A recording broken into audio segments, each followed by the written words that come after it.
So in the next homework assignment, we're going to be working on how to evaluate improper integrals. So this first PowerPoint is just to briefly explain what an improper integral is.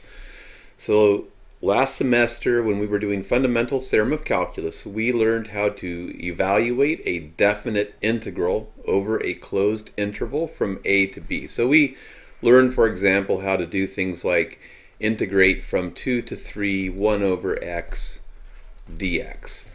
So when we did this, we made two assumptions. So the first assumption that we made when we did definite integrals, the first assumption that we made was that this closed interval was finite. So for example, 2 to 3, it's a finite interval.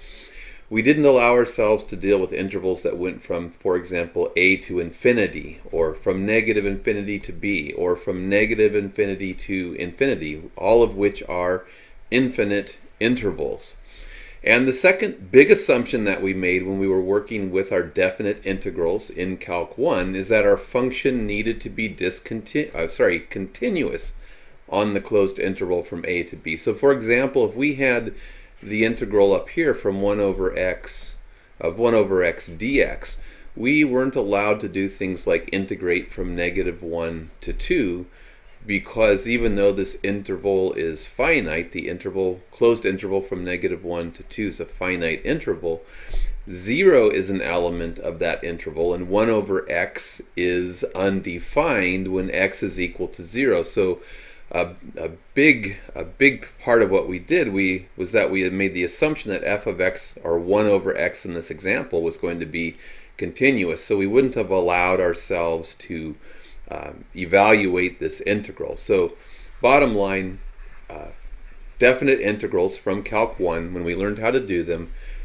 we assumed they were finite, and we assumed our function was continuous on the interval from a to b. And all an improper integral is going to be is an integral that violates one of these two, or perhaps both of them. So if we violate either one or two, or maybe we violate one or two at the same time, then we have an interval that is improper, and we're going to look at how to deal with it. So the next slide is one where it just kind of summarizes the solution techniques.